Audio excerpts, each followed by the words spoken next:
All right, what's up? What's good? What's happening? What it do, baby? You're tuned in to another edition of the Why Not Us, Why Not Now podcast. It's your boy Xavier, aka X, aka Zay, joined by my brother from another, Kory Blackshear. Y'all know him as KB. We in the building. Man, the playoffs been going crazy for the second round so far, KB. For sure, man. I've been looking forward to this for a while. I wish my Hawks were in it, but that doesn't take away from a great playoffs that's been going on. The top teams, they're still looking strong. I see a good matchup going out west in that Spurs and Minnesota matchup. So yeah, I'm looking forward to see where this is finna go. Well, hopefully that can continue to be a good matchup. It was not in game two in any way whatsoever. A lot of people jumped off the Spurs bandwagon a little early. I mean, I wonder how they feel right now. We got a special guest joining us in the building. He's been here before. Told y'all it wasn't gonna be the last time you saw him. Lawrence Vaughn's in the building. Law, what's up, bro? Hey, how's it going? I appreciate y'all for having me on this evening. Yes, sir. So we got to get into it, y'all. The Knicks and the Sixers. That series is 2 games down. The New York Knicks are up 2 games to nothing. You can make a case that it should be a 1-1 series right now, KB. The Sixers, they did not have Joel Embiid in game two. And while so many people thought that that should have been an automatic Knicks win, I don't think these people are actually like avidly watching the Philadelphia 76ers because when they play without Joel Embiid, yeah, they're missing that enforcer down low, but it allows them to play with such a faster pace with Maxey and Edgecombe leading the way. Paul George still has some tread on the tires. Kelly Oubre Jr. and all of them. But if you watch the first half of that game, man, Maxey was a terror in the first half of that game. And he did some good things in the third quarter, too. But by the time the fourth quarter got here, he just didn't have anything left in the tank. And the Sixers didn't as a whole either. They went 4 of 19 shooting from the field in the fourth quarter. They only had 12 points as a team. The Knicks were able to pull away. Just we'll get into something else with the Knicks in just a moment. But what do y'all make of the Knicks being up 2 games to nothing so far? KB, let's start with you first.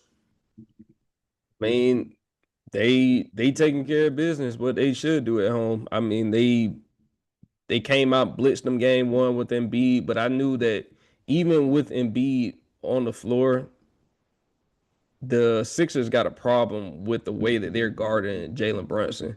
A lot of drop coverage when Embiid's in the game because he's not quick enough to stay with him off the dribble. So you're gonna see a lot of him backed up, which giving Jalen Brunson any shot that he wants, and you can tell he got a green light no matter where he goes. So I think that for Sixers, I mean, you could be looking at this in one or two ways. You could look at it like they're in trouble, but you can look at it like the Knicks did what they were supposed to do. They took care of their home games. They solidified. They kept their home court. Um, you know, the Sixers have a good chance to compete with them. I'm not gonna say they have a good chance to beat them, but they have a chance to compete just the way that they're currently constructed. But it's gonna take more than just Maxey. I think that Maxey had a off game in game one. Then he didn't have it come down the stretch in game two. Now that means that you got to get contributions from guys like Paul George, Kelly Oubre. You got to get more contributions from your bench, like Quentin Grimes, guys that got to come in with instant offense. VJ Edgecombe, he has to come in and like anywhere that you can get points like from your others. That's what you're gonna need to win this series because, like you saw with Jalen Brunson, he didn't have the best efficiency game in game two, which is something that we've been accustomed to him doing throughout the playoffs, to having a great efficiency on his shooting numbers. So that's one of those things where I think that Philly got to take advantage when you got the other team superstar off his game. You got to take advantage of that somehow and get contributions from other guys other than your star. Somebody else they got to figure out how to get contributions from too, and Embiid's not going to be out there. They got to figure out how to get something more out of Andre Drummond, man. Even if it's just rebounding. I mean, it was just not a good night all around for the Sixers bigs last night. They got in some crazy foul trouble. Karl Anthony Towns was in foul trouble too, but the difference is the guys for the New York Knicks were showing up. But Lawrence, I mean, there are some concerns now for the Knicks going forward. Now we got more clarity over this today, and glad that the update was what it was, and that is OG Anunoby, who left game two with a hamstring injury, and we did not know what to expect out of New York when we all woke up this morning, but we got the report earlier this afternoon. he is day to day with this hamstring injury, so it doesn't appear to be a serious one. I don't expect him for game 3. It wouldn't surprise me if he's out game 4, but I expect him back by game 5. Yeah, I agree. In fact, from a Knicks point of view, I wouldn't play him game 3. Like if he's healthy or not, there's no need. We just showed back-to-back games that we can handle what Philadelphia throws at us. Although I will like say to me, more so game 1 was just that Philly was exhausted. I mean, you just had game 7. This might be the most minutes Joel Embiid has played in a consecutive week in the last 2-3 years. So you're gonna be like they might have just been exhausted, but like KB said, like down the stretch of game 2, Maxey didn't have it, and it's kind of one of the type of things where it's like you don't have the luxury of not having it. We used to always get on Paul George. Paul George still not showing up in the playoffs. Like you, the vet, bro. You're the one that was like outside of that 25 game suspension, you've been relatively healthy. You got to show up, bro. Like I don't think that New York is light years ahead of a better team than Philadelphia, but they are it's like it's finally clicking for New York. I'll say with that Hawk series, and now they're just looking like a juggernaut. But to me, it's more so like they're playing up to their potential finally. And like you said, X, like Andre Drummond got to show up, bro. Like you got to know 9 times out of 10, I'm gonna be playing starter minutes, even with Joel. You got to produce. Yeah, he's been working on his 3 ball the past couple of years, but that's not what I mean when I say showing up either. Just be a big man. That's what they really need you to be at this point, to be a big man. But to your point about game 1, not just Joel Embiid, none of the Sixers played well in game 1. They all were exhausted from that game 7 in Boston because it literally took everything that they had to get that win in Boston when you go back and you look at it. They were up huge in the 3rd quarter. And somehow the Celtics came back in the 4th quarter and cut it down to a 1-point deficit before the Sixers were able to finally close them out. It took everything they had to be able to shut that team down to successfully complete their 3-1 comeback to win that series 4-3. Now, the Detroit Pistons, they're now up 2-0 in their series against the Cleveland Cavaliers, winning game 2 by a final score of 107-97. Playoff James Harden showed up tonight, y'all. I'm going to give him a hand clap once again. Playoff James Harden, y'all. 10 points, 3 of 13 from the field, 4 turnovers. That is now 30 career playoff games for James Harden that he has had more turnovers than field goal attempts. I mean, this is just some really remarkable stuff, KB. You cannot make this up. I feel like there needs to be a Hall of Fame bus built for James Harden in a special particular category of the things that you do to help your team not win playoff games. And that's the real reason why no matter what trade they made mid-season to acquire him, I never really felt any fear. I say he gonna show who he really is eventually. It's all good in the regular season. It's even all good in the first round, but when it gets to the time that you need him to be that second scorer or that primary playmaker, he gonna show you exactly who he is.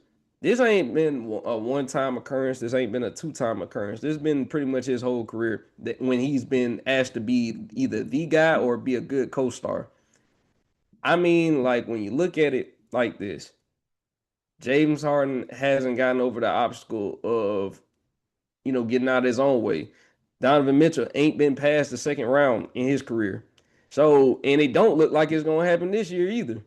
So I'm looking at it like, man,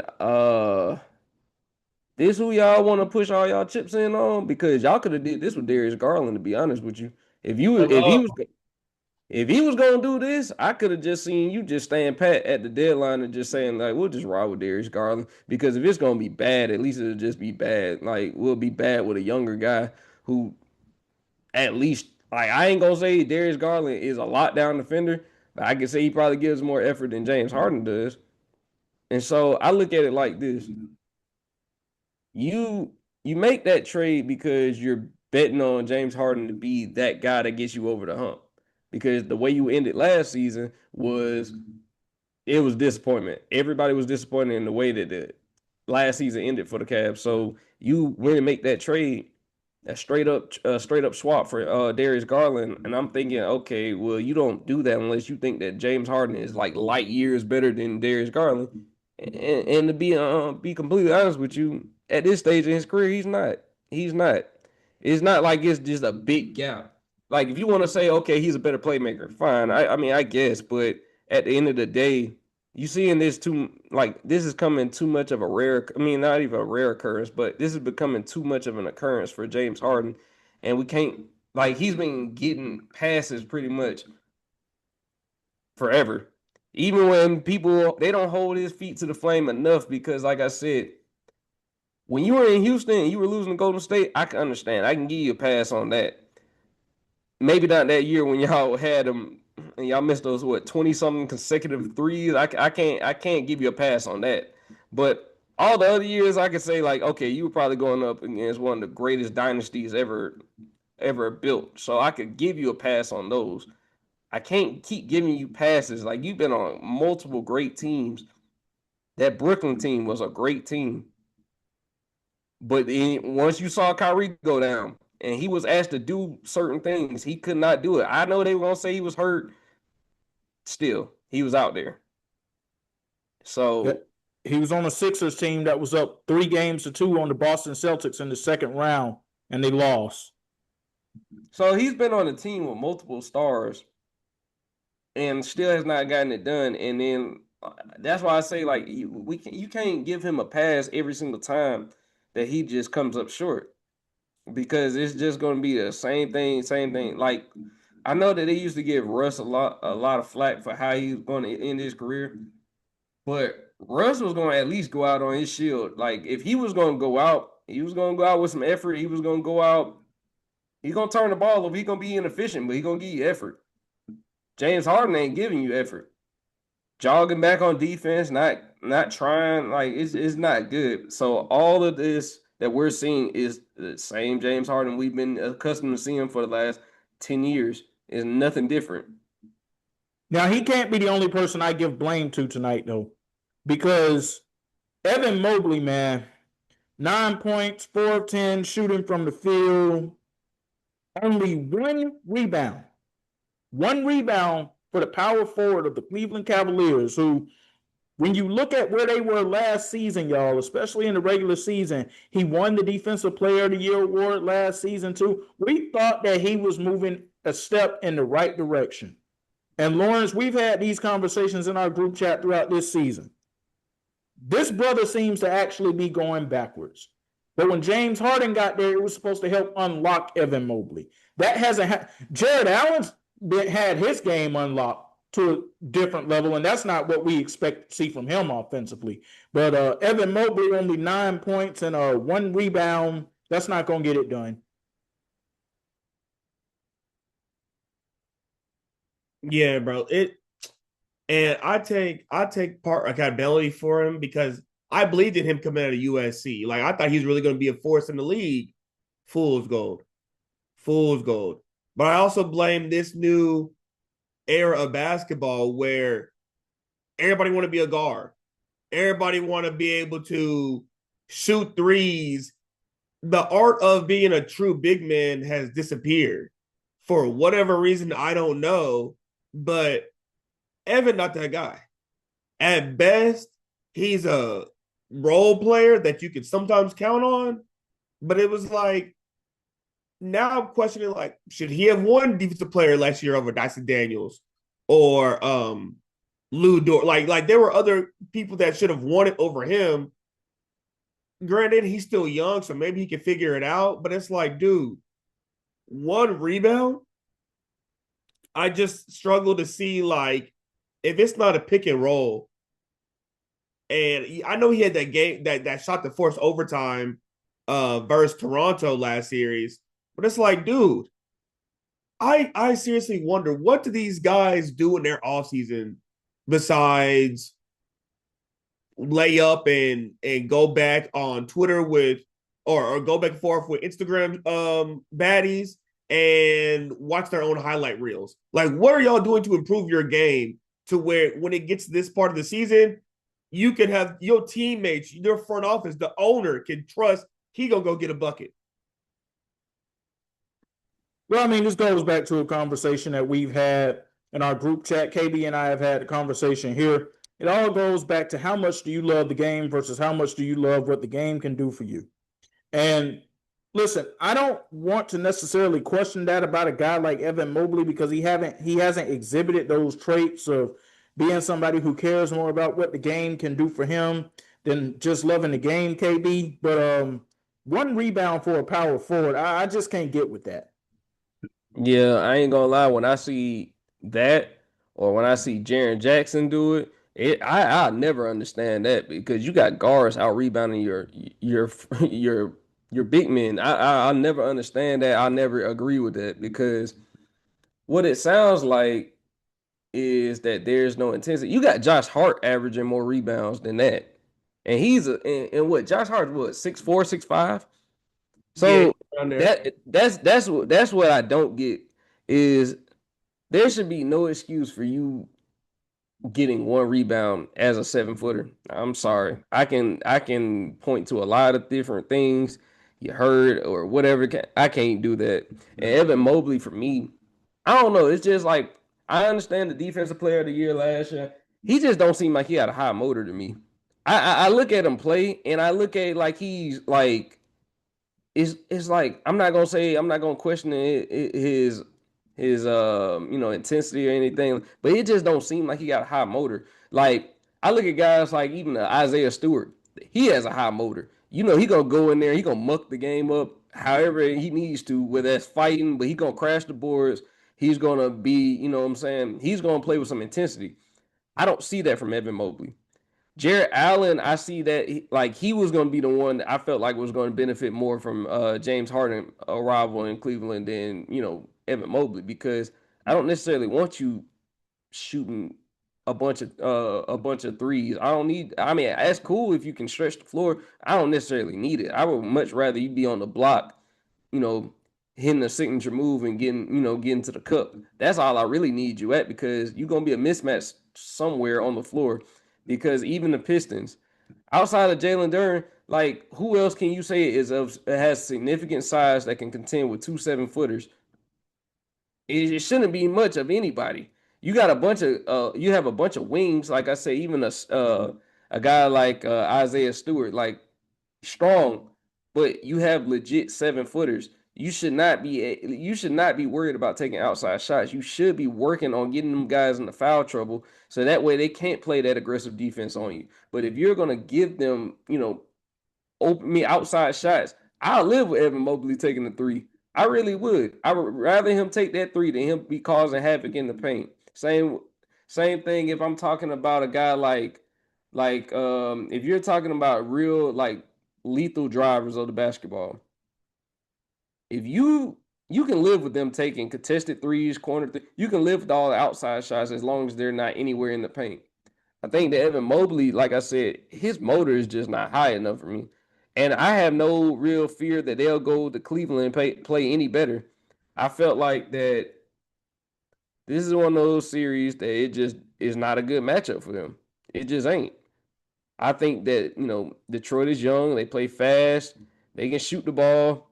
Even Cade, there's no matchup. There's nobody that can deal with Cade on Cleveland. Nobody. Not a soul. And when you're talking about guys that need to have a major series, like Donovan Mitchell is going to have to put up about 35 plus a night for them to even have a chance. Can he do that? I don't know. I know he had a pretty decent game tonight. How many points did he end up with? 31. 31. And they still lost. You know why? Because he has no co-star. That's why. That is the reason why their ceiling is the second round this year. I know they were talking about trying to recruit LeBron. Yeah, you're recruiting a 41-year-old LeBron to come and save you to be the savior of Cleveland. That's a real shame because, like I said, Donovan Mitchell, if he's going to be one of those, like, he's in that tier 1 of all-stars. This is the reason why I remember Shaq said that I don't see him as that guy. Like, he's cool, But what does Donovan Mitchell do to really affect the game outside of scoring? Give me like if somebody can tell me a real reason, I'll listen. But outside of scoring, what can you say that Donovan Mitchell does effective on the basketball floor? Because I talked about everybody else, but what does he do that is like you could say he does above average? Honestly, not really too much more. But I want to give a shout out to JB Bickerstaff. Last week I came in here and I compared him to Vinny Del Negro, and he's shut me up ever since then. Can y'all imagine if not only the Pistons, because I definitely feel like they're going to win the series now, but can y'all imagine if they complete a sweep on these folks in Cleveland, the same place that JB Bickerstaff got fired from? They told him he wasn't good enough, and he beats his replacement potentially in a sweep. Lord have mercy. Hey, don't be surprised if it happens. I'm gonna give him at least a gentleman's sweep, but I'm gonna give him a 1 in Cleveland, and that might be game 4. But yeah, I don't feel good about this series for them at all. I agree. Even and it's funny what you mentioned, KB, about them having or them recruiting Braun to be the savior. When wasn't it Tyson that said that Cleveland is Spider City now, and they don't like we good. I think that was a game that they had beat the Lakers, but we good now. I Granted, I get it. You hyping your teammate up. It was a big emotional victory, but I would never say somebody's a savior who, as we said, he's never been past the second round. How the Black Panther meme? Is this your king? Like this the dude that y'all going to who he never seen a conference finals, and this the king. I agree. He doesn't really if he don't have the ball in his hands, he's just standing out there. He's just running cardio. And like was mentioned about James Harden, people don't hold Donovan's feet to the fire. It's just hey, I remember back in the good old days, Dwayne Wade would be criticized. Chauncey Billups and Rip Hamilton would be criticized. Like, no, why aren't y'all winning? That Kobe team when it was Kobe, Karl Malone, Gary Payton. Why aren't y'all winning, cuz? What's the problem? Nowadays, though, in this more sensitive society we live in, well, geez, guys, why don't we just take a step back? Is your mental health okay? Do you feel okay making millions of dollars to play basketball? Forget the winning for a second. Just, I want to know if you're okay. Come on, bro. And then they want to play the victim in front of the media where it's not all about winning. I mean, we got real stuff going on. Please tell me about your problems that you have getting paid millions, hundreds of millions of dollars to play basketball. I just, like X said, do you love the game or do you love what the game can do for you? And, we don't want to debunk mental health issues and different things like that.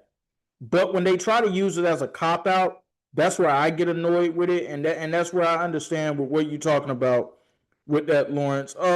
Speaking, you brought up Dwayne Wade. I want to say something before KB chimes back in, and we go back to the final question regarding the New York Knicks.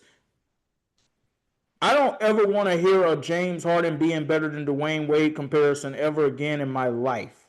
I don't ever want to hear that argument from anybody again. If I hear it again, basketball cards need to be revoked and taken. It's not even close.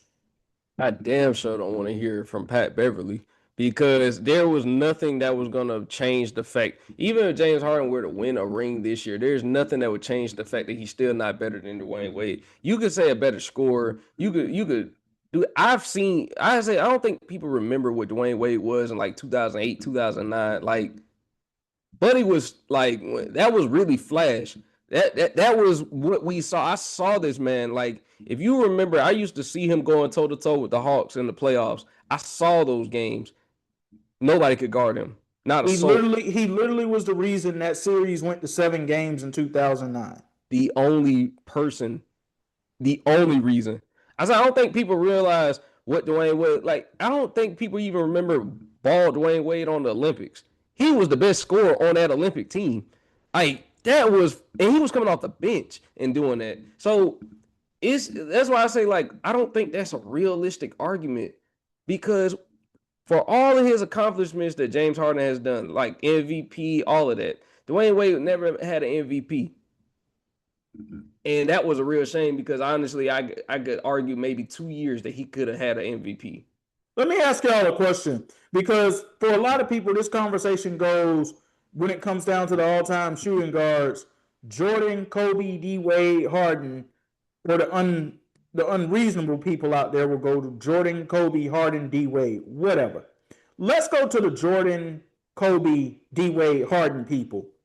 Do you honestly think that James Harden is a better all-time shooting guard than people like Reggie Miller, Jerry West, and I will say Allen Iverson was more of a shooting guard throughout most of his career than a point guard? Do you honestly think that James Harden, when you put his career in a totality, I know the skill set's there, I know the scoring is there, but when it matters, do you honestly think that he even belongs to be ahead of those guys? Mm, I'm not gonna say I'm not gonna speak on the Jerry West thing. I didn't get to see. I since we didn't get to see, I'm just going off of what I know. I'm gonna tell you what you need to know about Jerry West, KB.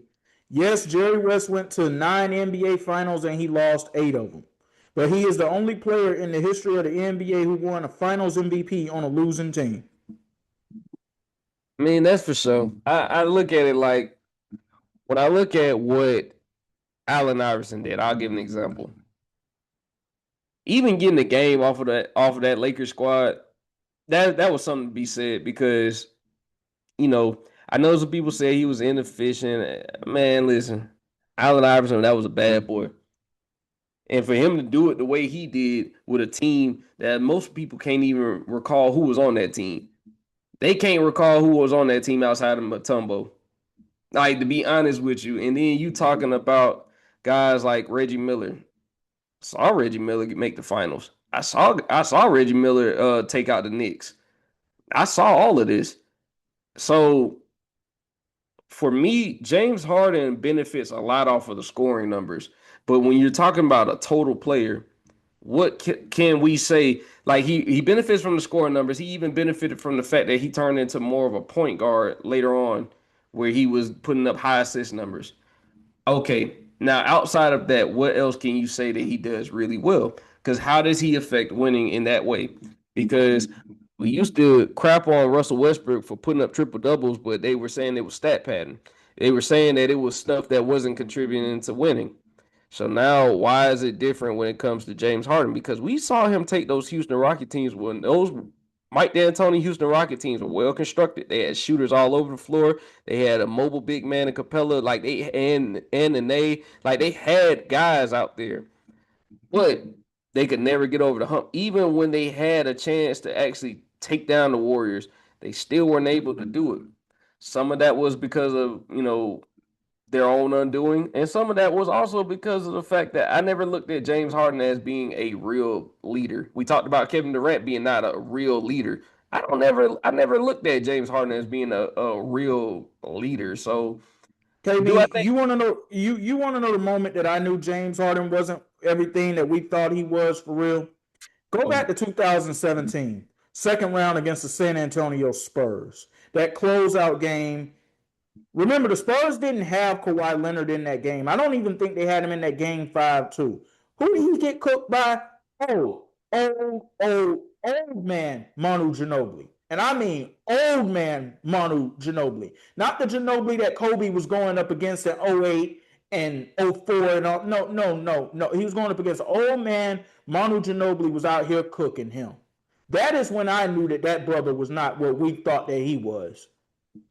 he don't play no defense though?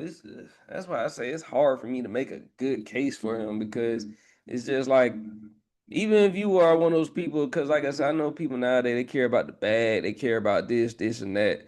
But I mean, I still need you to be able to be respectable on defense. I need you to give me something. And the fact that you've been on great teams, multiple great teams that had multiple stars, and you haven't gotten over the hump, like you've never made a finals outside of the fact that early OKC days when you were like what 2012, 2013, that was the last time you sniffed the finals, and you haven't gotten it done on your own. You had your chances in Houston. Then you talking about Brooklyn. Then you're talking about Philly. Now you're talking about now where you're talking about like you're in Cleveland. Like you've been given everything. You've been given multiple opportunities, multiple teams, It's always a reason. Oh, it was because of Daryl Morey. It was because of this. Man, sometimes it just got to be you. It can't be everybody's fault all of the time, and then you take no blame for anything. It's got to be you at some point. Lawrence, where are you on this conversation? Do you think that we have highly overrated James Harden in the all-time shooting guard conversation? Forget the first three that everybody always thinks about, but think about some of those other names that I dropped right there. I mean, should he honestly be ranked higher than those guys too? I would say no, because for me, just to add on to KB's sermon, he was just preaching there. Winning has to matter. And I feel like a lot of his regular season numbers have inflated his status among people. You got to think there's a whole generation of kids who think Paul George is the GOAT. So I feel like James Harden's his regular season number, his highlight reels and about a random game on a November has boosted up his status to where kids are saying, "Oh, but can they do that? Can Jerry West do that?" I remember I forgot who had said it, but they were saying like back in the JJ Redick was like back in the day that they were Michael Jordan they were playing against plumbers and all that kind of stuff. So all that stuff gets held against dudes where it's like, dog, if I'm Allen Iverson, if I'm Reggie Miller, I'm blind up against this dude that's in the NBA across from me.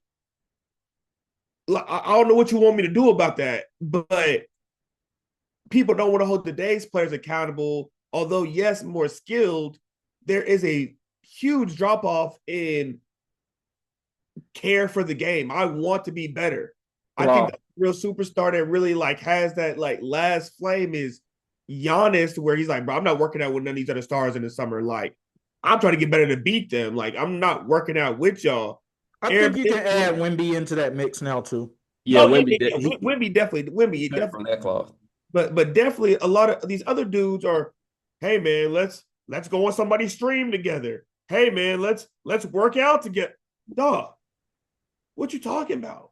Hey, Law, I can definitely see why the older generation definitely has so much criticism for this new age of players. I do get it because while there is skill, it's just like, okay, what is it that, like I told you, this is exactly why I said that some people care more about their brands than their actual legacy.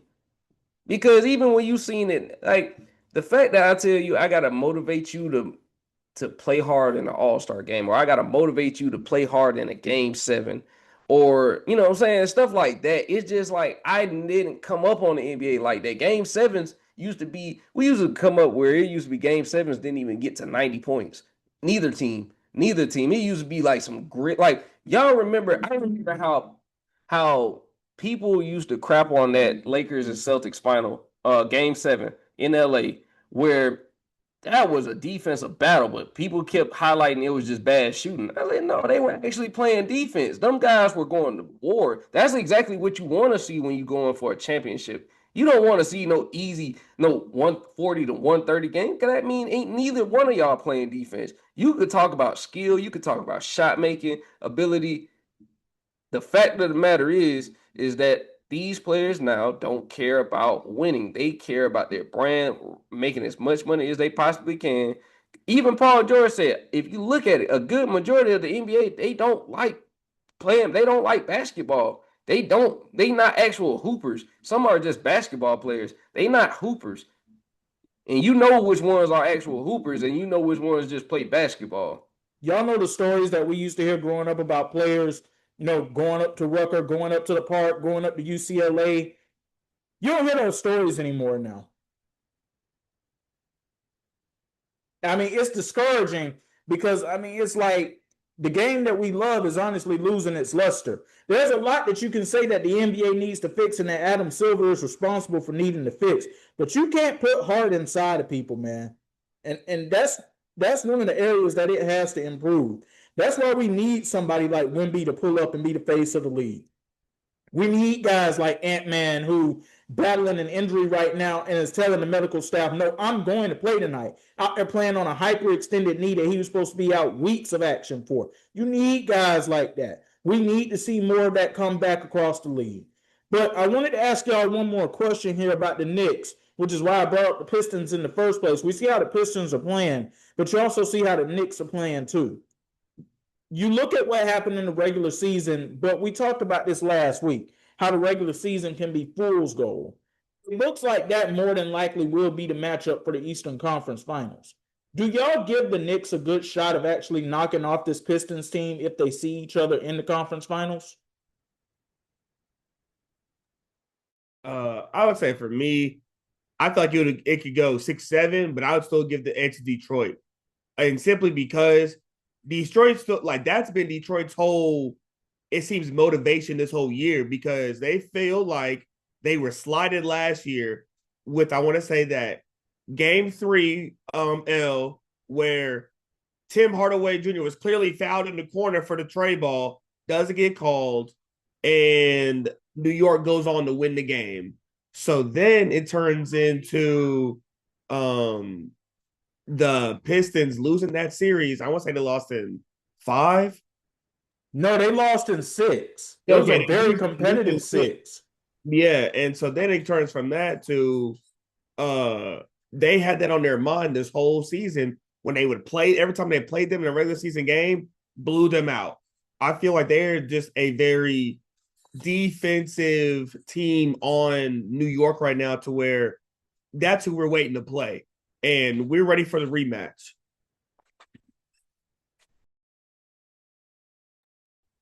Yeah, I mean, I think this all was set up for a collision course for them to get back to it in a conference finals matchup because that's where it looks like it's going.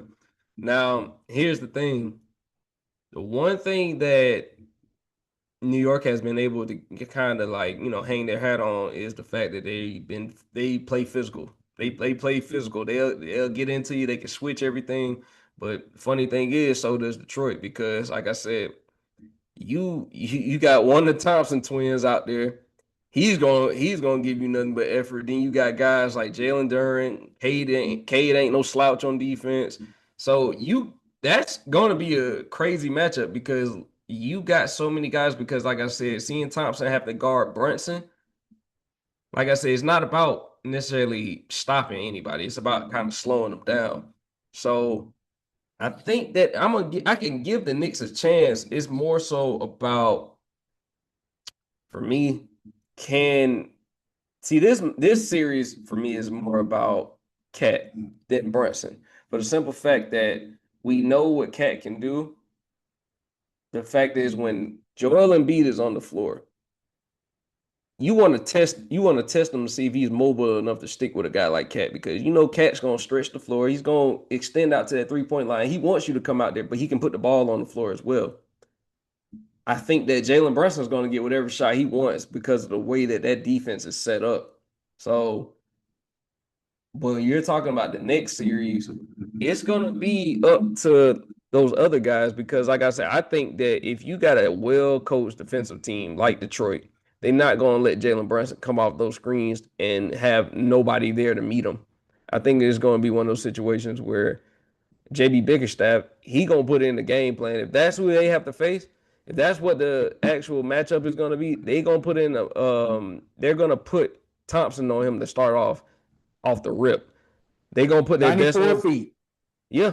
And they're going to put their best defender on them. They say, that's your assignment. I don't care about switches. I don't care about anything. That's your assignment. You stick with him the whole way. And like I said, it's hard because he's fast too.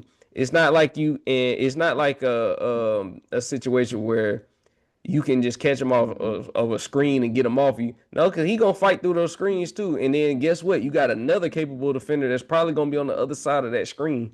Whether it's a Jalen Duren, whether it's a Javonte Green, it's going to be somebody on the other side that's going to be able to defend. So it's going to be a lot of switches. Even if it's not a lot of switches, it's going to be a lot of people fighting over screens. It's going to be something that's going to, Detroit's going to have their issues with New York, but New York is definitely going to have issues with Detroit because, like I said, revenge been on their mind since the end of last season. And now that they've grown up and matured, now it's going to be a situation where this ain't the same team y'all played last year. As much as everybody wants to see Cade and Brunson go at it, that guard versus guard matchup, if I got Asur Thompson on Jalen Brunson, if I'm the Knicks, I gotta stick Mikal Bridges on Cade Cunningham. That's the best shot I'm gonna give myself. Either that or Josh Hart or a combination of the two. But that's the best chance I'm gonna give myself. I think what it is yes, you got to put capable defenders on because all I look at is if they're going to make shots, if those two guards are going to make shots, you can't allow them to rest on defense by putting them on a non-threat. Like because that's the reason why I feel like they get off so much on their offensive side because they don't have to expend so much energy, which more happens where they're playing like if you got Cade guarding someone who's like your fourth option on offense. Of course, he's not going to expend that much energy. He's not. So that way, he has more time to go at you on the offensive side of the ball. Josh Hart, I could see it because if you saw in that Atlanta series when he changed the series when he got switched on to CJ McCollum. So all of those free mid-range shots that CJ was getting through the first few games, it wasn't free anymore. He had to work through all of those to get those shots off. So yeah, I can see a situation where they would definitely stick a combination of Josh Hart, Mikal Bridges, and then leave or even OG Anunoby if he comes back, healthy. Who knows? Lawrence, where you at on this piece of everything? Us talking about these defensive matchups. Yeah, I agree. I would say, yeah, you could put a sir on Jalen Brunson. The only thing I would say is they tried that last year. And once like Brunson had figured him out, it was pretty much a wrap. Like, I mean, yeah, he was picking him up full court because he picked him up full court last season. But Jalen is smart enough to get off the ball. And I think that was a key reason why they went and got Jose Alvarado so we can have some of this to bring the ball up so Jalen can go get to his spots. I would put Mikal on him on Cade. The only thing with Mikal guarding Cade is Mikal's not big enough. That's why I'm really interested to see how OG's hamstring turns out because for me, OG would be the ideal candidate to guard Cade. Um, Everybody else for Detroit, you can really just like man up with, to be honest with you. Cade is the engine that makes them go. Whether it's Mitchell Robinson or Cat, I would play the odds, see like, all right, you can guard Jaden Duren one-on-one. And we know Duncan Robinson is just a cone without the ball. So it's really for New York, you gotta really just how do we take Jalen Brunson and make him uncomfortable? And also how do we contain OG and Cat versus for Detroit, we just need to worry about stopping Cade. Yeah, I mean, that looks like the collision course that we're headed towards. There's a lot more basketball that can be played. We could end up being wrong on this. We'll keep you all informed and locked and loaded on our thoughts on it. But let's switch gears to the Western Conference real quick. Spurs and Wolves, that series is 1-1. But I didn't jump off this Spurs bandwagon. And, you had all these talking heads on TV and all these people like, oh, man, Minnesota's going to win this series now. Minnesota's going to win this series. Well, hold on here now, y'all. The San Antonio Spurs did not play well in game one of the series and still almost won. And they came out ultra aggressive in game two and won by 38 points. So I believe this will be a 6-game series, but I believe it goes in favor of those young legs in San Antonio. That's what I believe ultimately happens here, KB. Yeah, I think that and he's trying to toughen it out by going, but you could tell he ain't the same. I know we seen in game one where he was he had a string of like 5 shots where he was just like he was locked in, but you could tell his explosiveness is a little off. And I think that when it comes to the Spurs, man, them guys, you could tell like for Minnesota, they're gonna have to grind out games. But with Minnesota, they're gonna have to grind out games. But with San Antonio, you can see when they are on, they're locked in, they're on. Because Wemby can't be stopped. Wemby can't be stopped. Even when he has bad shooting games, he still affects the game in a different way. Then you talking about you having to stop De'Aaron Fox, Dylan Harper, Keldon Johnson, Devin Vassell. Like, you got a number of guys, Stephon Castle. I can keep naming people. Like you have so many things. Like, Minnesota has to play perfect for them to win these games. And they don't have to play perfect. They got to play damn near perfect. San Antonio doesn't necessarily have to play perfect to win these games because, like I said, they got an anchor like unlike anybody else in the league. Because Wemby's going to force them to take shots that they don't necessarily want to take, or he's going to alter those shots in a way that, like, Rudy is more of he's a defensive anchor, but mostly if you bring it to the paint. Rudy is not going to be as effective out on the perimeter like a Wemby. Wemby can switch out there on that perimeter and he can guard shots on the perimeter, which is going to make those shots a little bit more difficult. I think that San Antonio, that game one, woke them up. It woke them up, and now they understand that this is what it's going to take. These guys ain't going to lay down for us because they got a bona fide superstar in Edwards. So I'm definitely going to take them in 6 games. I do think that Minnesota may get one at home, but it's not going to be like how I'm not going. I never overreacted. I just said we got a good series now that they won game one, but I never overreacted and said like, okay, they're definitely winning. Nah, it was good. They caught them off guard. It was a good surprise in game one. Now let's see if they can sustain it for the rest of the series. And you saw last night, they got blitzed early and they got blitzed often, and they couldn't keep up with San Antonio after a certain point. So yeah, I'm still picking San Antonio in 6. And what was the first thing that we saw San Antonio do in this game that made the biggest difference? Everybody talked about Victor Wembanyama's 12 block performance in game one. And as spectacular as that defensive performance was, there was not enough offense that happened in game one on his end of things in terms of scoring points. So what was the first thing they did? They looked to get him going, getting some easy baskets and having him play like an actual big man. And that set the tone for the rest of the game, if we're being honest. And you saw even De'Aaron Fox picking up full court on Bones Highland up 30. Like, that just shows you they were locked in differently last night. So I don't expect them to take their foot off the gas because, like I said, they got championship or bust type of mentality. And we all want to see that OKC versus San Antonio conference finals. We do. Can I be real with y'all?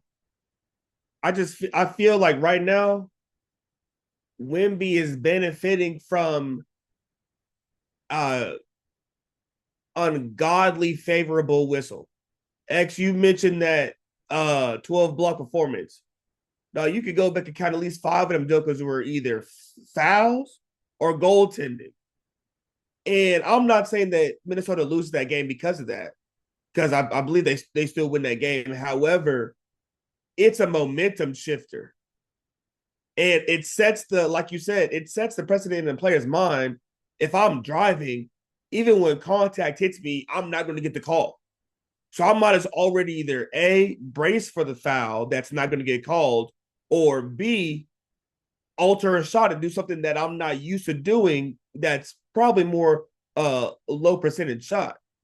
I mean, and granted, it could be either A, like you said, X, that like he's the next face of the league, so they trying to push this agenda, like he's this bigger than life dude.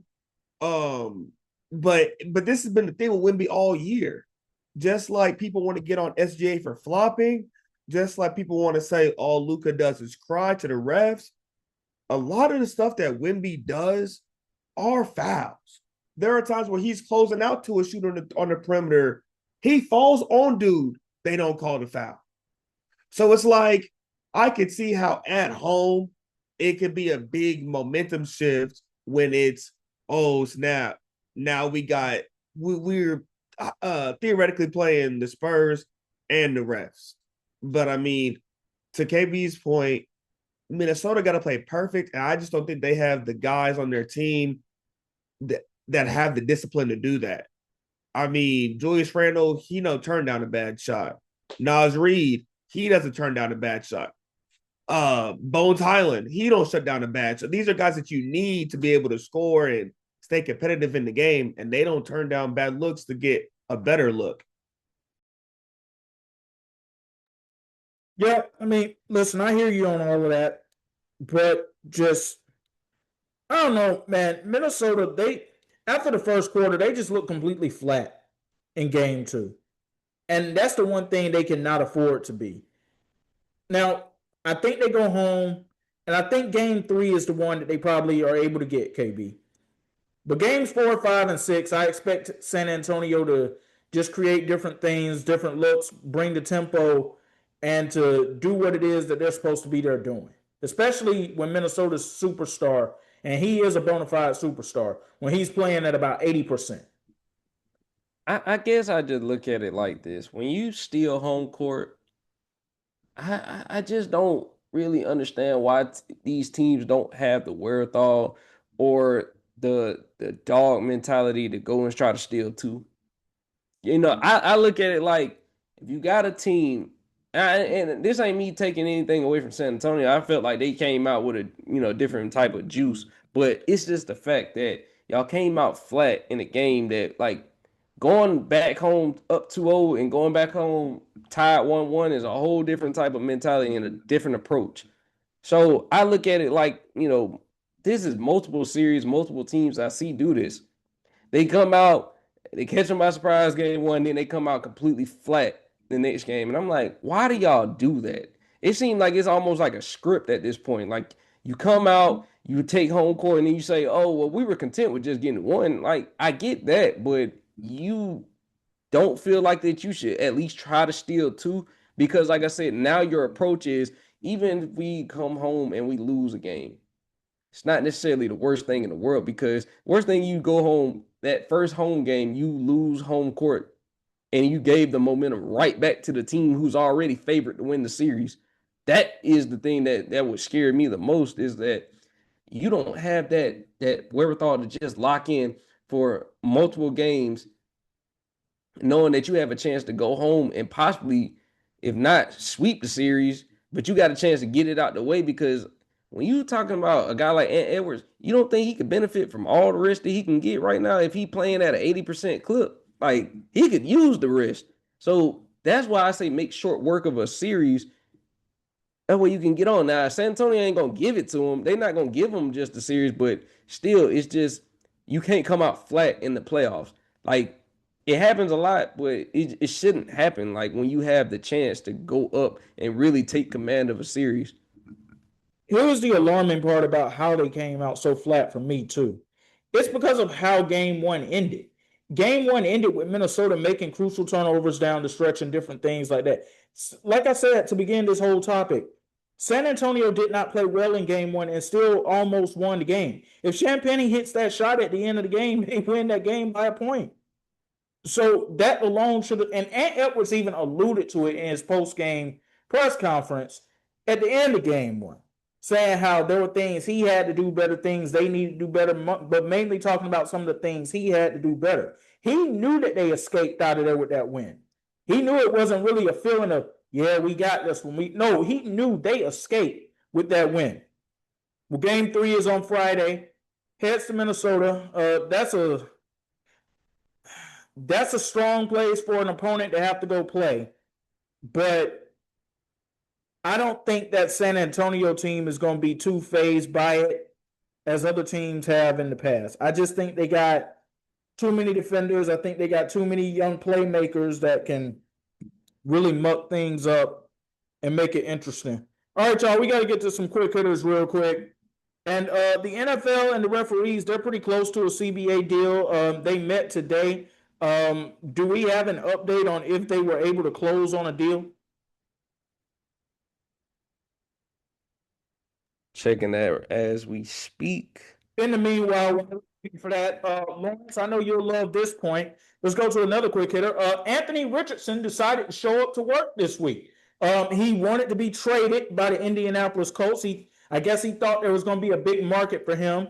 There was a list of teams and coaches that he had listed that he would prefer to go play for. I guess they didn't bite at the bit. So he decided to show up to work for the Indianapolis Colts this week.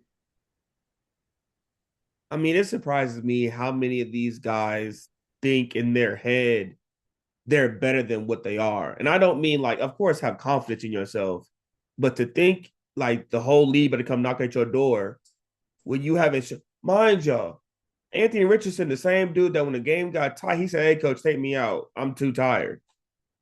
Why are we coming to knock down your door, G? Why are we coming to get you? I'd rather take a chance on one of these spring chicken boys straight out of college than go get a dude that you openly admit to quitting on your team, bro. Why would I We saw want you tap on your helmet. like why would I want you on the team? But me personally, I believe that he came out way too early. Everybody always tries to chase the prototype that they saw a certain player do, a Cam Newton or Lamar. These guys are not them. There was nothing at Anthony Richardson in that year at Florida as a starter that showed y'all he could carry the weight of a franchise. Did he have a couple of flash good plays? Yeah. But X, and you know my philosophy on that, as I've said in the group chat before. It's easy to go from one level to the next and have some type of success when there ain't no tape. Like, I only have tape to go off of you. But the thing about tape versus real life, that speed looks different in person versus you sitting there holding the clicker in your hand saying, like, okay, this is the move he does. It's a difference. So, yeah, like you got as a starter, cool, you made some plays. I want to say Florida still had a losing season that year. They did. Even for my boy Arch, you thought it was going to be sweet coming in as a full-time starter, and you realized, oh, it's a different game when dudes have had all summer the game plan just for you. Like, I've had time to wait to see what you're going to do in every type of scenario we're going to throw at you, let alone the ones you don't know we got in the bag for you. So, I mean, I guess that's a good thing that an adult is being an adult and showing up for work. But, I mean, I don't see him being any more than a career backup. Get in your playbook, leave the raps alone, and get serious about your career. That's all I got to say about that. Man, when I tell you he had so much hype coming out of Florida, like they were looking at, like I said, it was the NFL body. They said he could throw the ball a country mile.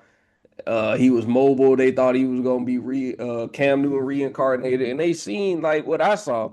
I said, there's no way you could tell me you watched Florida football without telling me that you didn't watch Florida football. I saw that the decision making was terrible. Like it wasn't like he had these crazy stats to go along with the hype that was coming along with it. I said, man, must be, every year I feel like with the NFL draft, even the most mediocre guys somehow right before the draft always gets this hype train that comes up every single time, and it most likely comes with a quarterback every single year. I kid you not, it had happened with a number of quarterbacks. Even Mitch Trubisky was one of those guys. You didn't hear about him doing anything all year. All of a sudden, he's the second best quarterback in the whole draft. Or I'm like, hold on. I haven't seen nor heard of this guy. Anthony Richardson, we saw him. We even saw when, this is the thing that happens when you crown guys too early. We even saw it more recently with DJ Lagway. We saw he got all the intangibles. Then when it was actually time to go out there, he stunk it up, straight garbage. And there was a number of other guys, but he was one of those guys that, oh yeah, he's a physical player. He's all this stuff. But this is why we gotta stop anointing guys too early. Sometimes they got all the measurables, but it does not necessarily mean it's going to transfer the gameplay. And go ahead, Lo. I was gonna say, so was that LSU quarterback as well. Desmeier. Yep. Yep. I remember specifically Todd McShay was saying, well, it was this time last year, of course, he could go number 1 overall in the draft. The LSU could win a national championship this.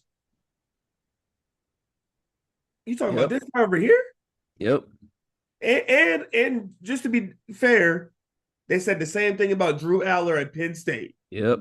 I was just about to say him.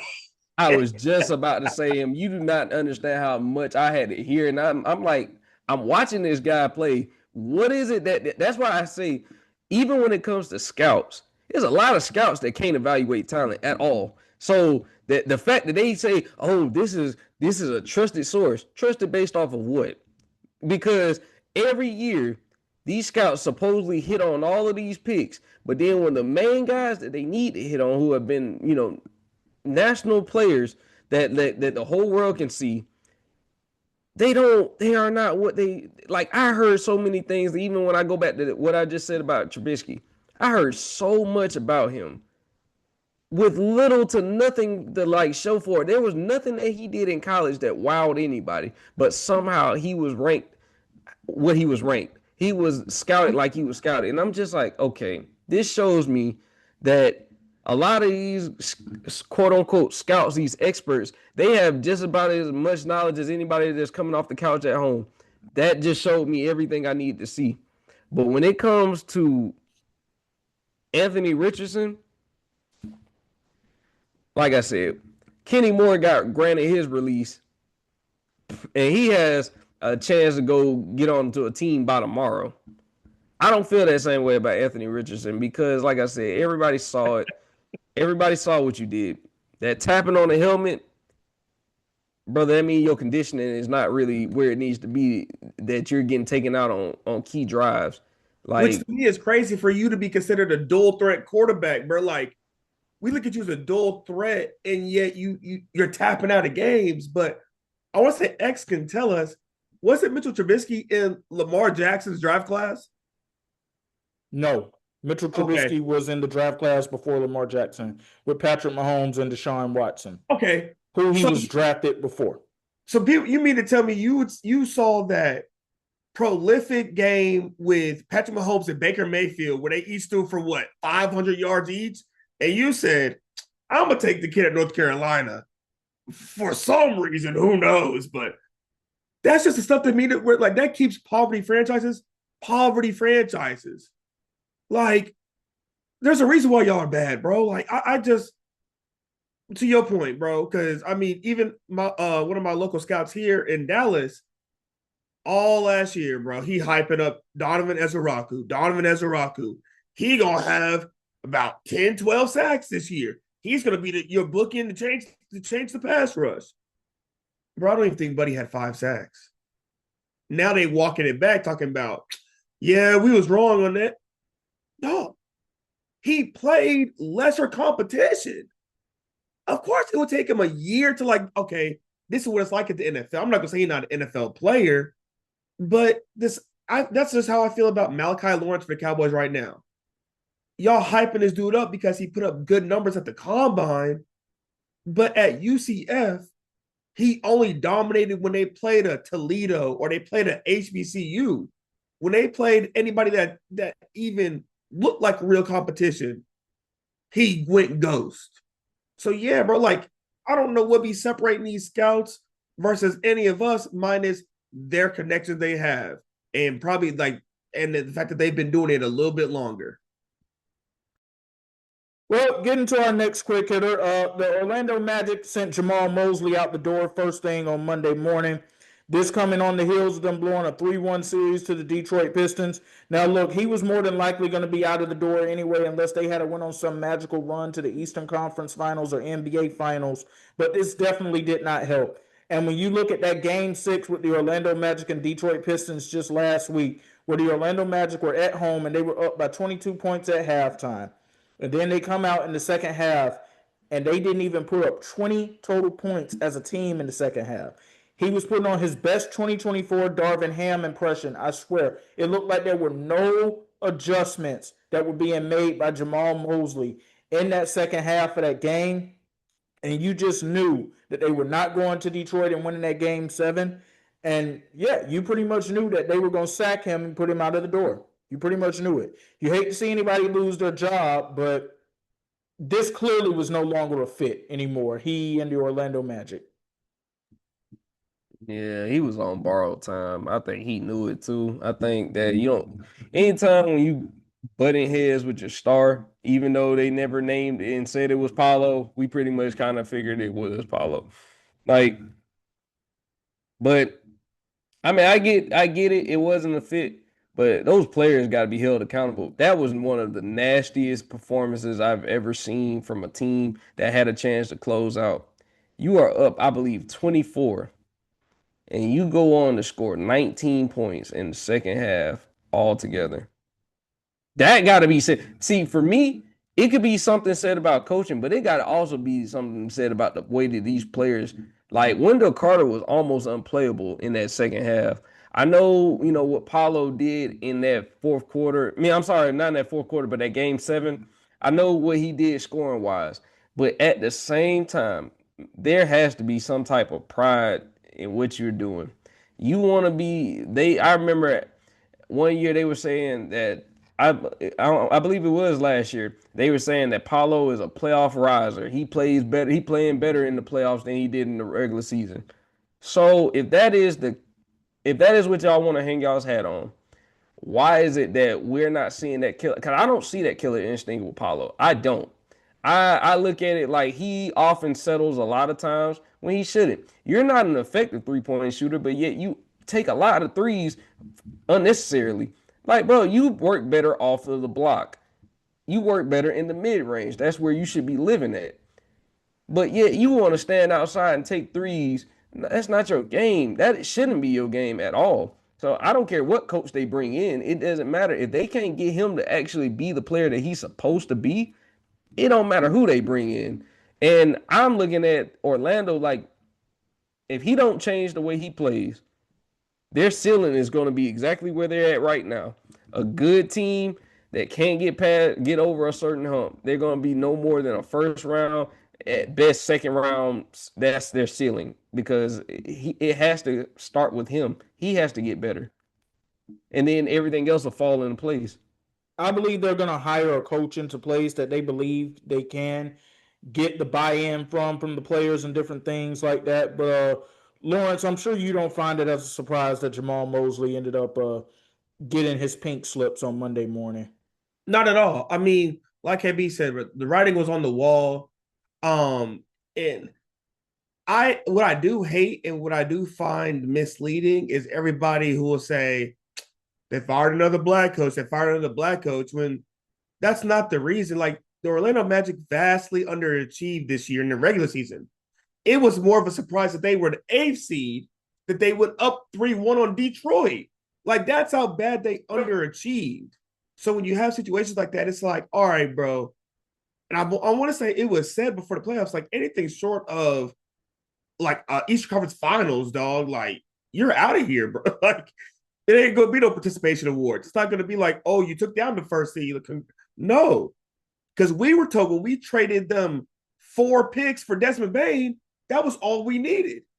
That's what you told us. Now, I get it. Mo Wagner went down. Cool, that's your starting center.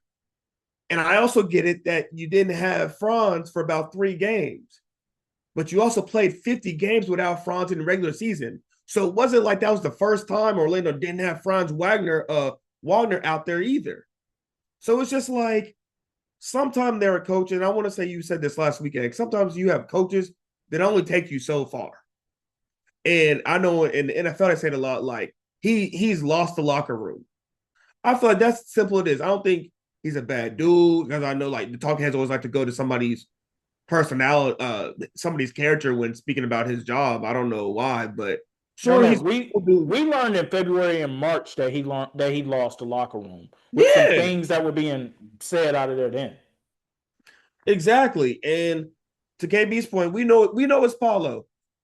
Because I can get, if Paulo said, I want him to be my coach, he'd still have his job. So we know it was Paulo, whether Paulo wasn't coming out to own it. But I do agree, Paulo needs to be held responsible also. Dude, you're supposed to be the franchise player. I get it. Your first couple of years, even though you won Rookie of the Year, we didn't have a clear cut because you and Franz were pretty much on the same level. But the thing with him and Franz is their games don't complement each other. They're more similar than they are complementary. So it's kind of like when one's on, he's taking away from the other, and vice versa. I just feel like they also lack they lack maturity in Orlando. To be honest with you, Wendell Carter, dog, you was on top of the world, right? When the first couple of games, you got your girlfriend reposting her ex because you dunking on him and whatnot. When we need you most, where you at? But you knew that was the vibe because it was either before the game or after the game. He's sitting down talking with Mosley, and I couldn't read Wendell's lips, but Jamal's lips was like, "It's all good, bro. Like, I appreciate you." Like, they knew this was coming. Yeah, very unfortunate. We wish Jamahl Mosley all the best. I'm sure he'll end up being an assistant coach somewhere else next year, and we'll just have to watch to see who the Orlando Magic are able to hire. And that is because Steve Kerr could be returning to the Golden State Warriors.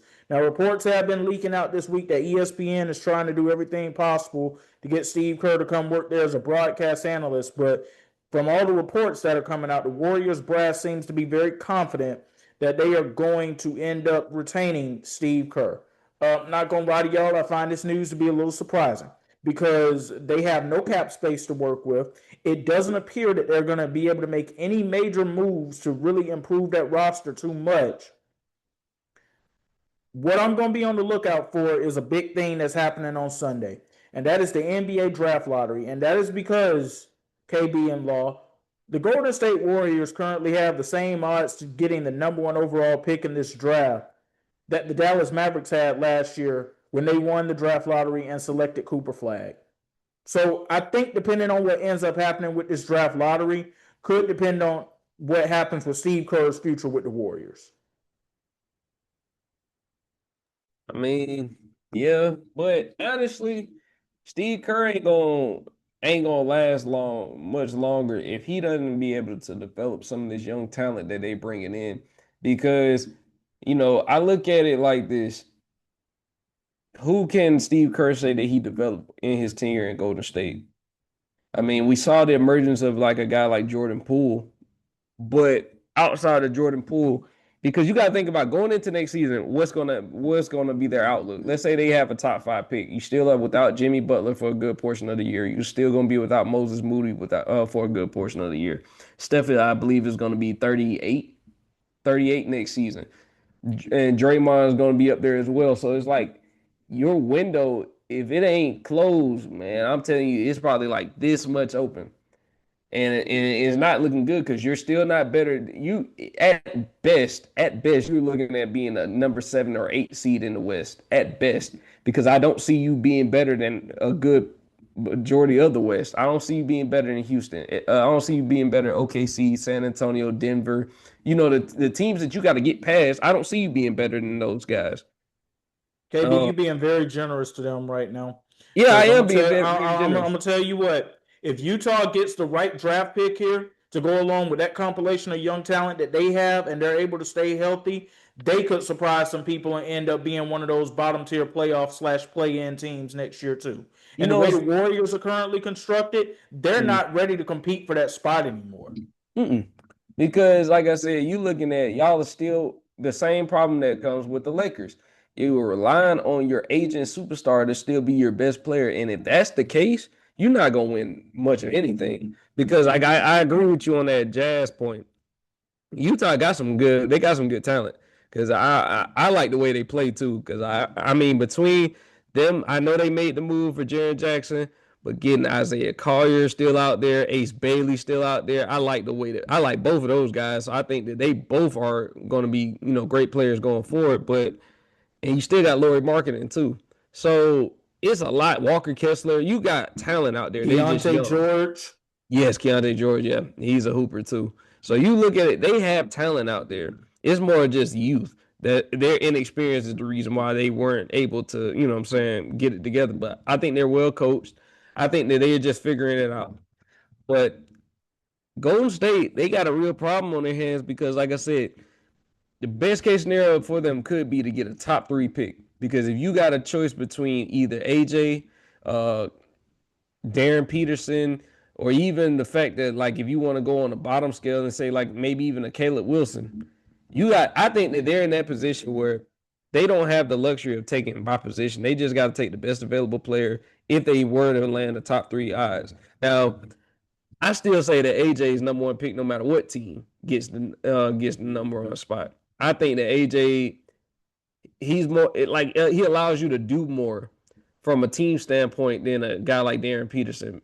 But I do feel like that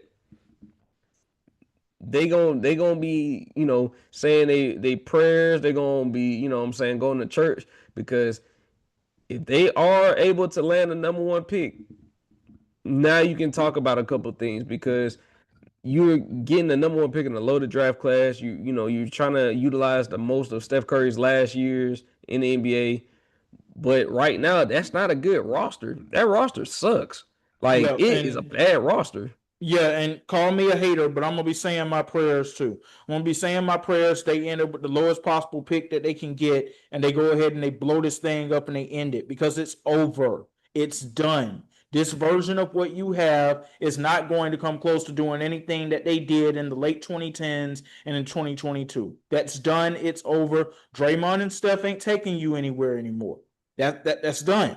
Like, and like you can say the same thing for teams like the Clippers, who, they still want to hang on to Kawhi and what they have, saying we believe in what we. No, it's done. It's over. It didn't work, y'all. It's okay to admit that you made a mistake and to start over and do something else different. Somebody else who is doing something different. This is the last of our quick hitters. Masai Ujiri is back in the NBA front office game. He is the new president and governor of the Dallas Mavericks. I love this move for them. I didn't know what exactly the Mavs organization was doing for the past couple of months or so. This is something that will help get them back in the right direction. Yeah, I agree. And he had a great opening press conference. It was good. I will say though, at least until Sunday, when the lottery is revealed, they are kind of in the dark space, given that supposedly reports came out that Jesse Kidd wanted to be the president. Reports coming out that, well, not reports coming out, but Usai actually said he go clean house from top to bottom. So does Kidd even have a job for next year? Like I told X in our chat, I mean, it'd be one hell of a buyout because they just extended him last year. Once they figure out where they're going to go, I have no doubt that they're going to be on a higher end, and by all means, it should be a destination for agents come to. But to KB's point about the team being Golden State being old, Dallas is kind of in that in between phase where it's like, what do you do with Kyrie Irving? Because I've heard some takes where it's like, if you don't land a number one overall pick, do you package Kyrie and whatever that pick is for a star player to put next to Cooper? What do you do with Derek Lively, who he spoke for the first time since the season ended for them today, but he's still saying his foot is hurting. He's out of a walking boot and he's not on crutches, but he still has pain. But he was shut down back in like December. How do you still have pain? So obviously you're injury prone. It's very similar to that Jared Vanderbilt situation from about a year and a half ago. Yeah. And we see how that altered Jared. I'm not saying Jared would ought to be some all pro or nothing like that, but we see how that altered his career. I want to say PJ Tucker. I want to say PJ Washington makes the most on their team right now, but for what he gave them last year, that's not conducive for a winning team. So what do you do with him? And everybody else is pretty much two-way players anyways. So I feel like once they, really figure out what the identity is and where they want to go, because it's obvious we want Cooper to be the face. It's just a matter of what we do and how we go about it, because they had a lot of moves that didn't end up working. KB, one dude that they brought in that, people thought was going to be the starting point guard, D'Angelo Russell, didn't play a lick for them. And supposedly it was a Nico signing rather than just a kid wanting him. Thus was the whole, well, we're going to make Cooper the starting point guard. And then we're going to have that undrafted rookie from Gonzaga be the backup point guard. And then they had that Brandon Williams dude be the third string point. Like, D'Angelo Russell wasn't getting any playing time, but Nico wanted to pay him. So it's a lot of stuff, a lot of bad stuff that happened in Dallas that has to be cleaned out before we can see the right direction. I don't think Kyrie Irving's a part of the bad stuff, but Lawrence, you know where I stand on this. I think he's played his last game as a Dallas Maverick anyway. I think they're going to end up trading him or even putting the amnesty clause on him if he's eligible for that. I think he's going to end up continuing his career somewhere just because I think they're fully going to go all in on the Cooper Flag era and completely build around Cooper Flag going forward. KB, how you feel about Masai Ujiri ending up in Dallas? I think that's a good move, man. I think, you know what I'm saying, him being the architect of that championship team in Toronto, I think that he'll make the right moves. One thing I know he'll be is aggressive when it comes to getting talent over there, trying to build something around Cooper Flag. So, I mean, I look at it like it's a perfect move for a franchise that's really trying to look for a clear direction on where to go with the, emerging star in Cooper Flag, because we saw Cooper Flag, he has the talent to be the guy, but he's gonna need other pieces around him, especially like I said, while Kyrie Irving still not playing.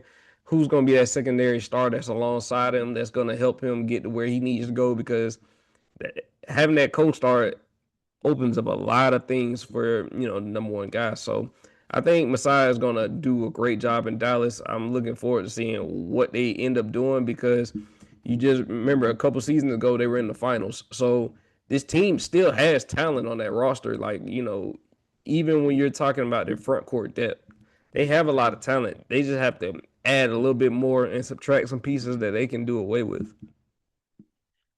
Lawrence brought up the name PJ Tucker, even though he didn't mean to. PJ Tucker actually apparently announced his retirement from the NBA on Thursday. I didn't realize that he was still playing, but shout out to him on his career. He was a big part of that Milwaukee Bucks championship team in 2021. Sneaker King, yeah, he wasn't playing, bro. And that's probably what had accelerated his decision. Didn't nobody pick him up. Like, nobody picked him up. And I remember because he did an interview back in like December where he was like, he was asked about it. He's like, yeah, that's why I'm keeping hope, because if somebody does need a body, I'm available. I'm ready. I'm staying in shape. Nobody picked him up. And his kids are about to go off to, well, his daughter is going to college in the fall. And I believe he got like two boys who are coming up through sports as well. Like, they're about to hit high school. So it just became that situation for him where it's like, do I keep waiting for a phone call that'll take me away from my family? Or do I just, like, hey, bro, let me just be the family man here? And I mean, he's made enough money over his career. I mean, between the overseas play and the NBA play.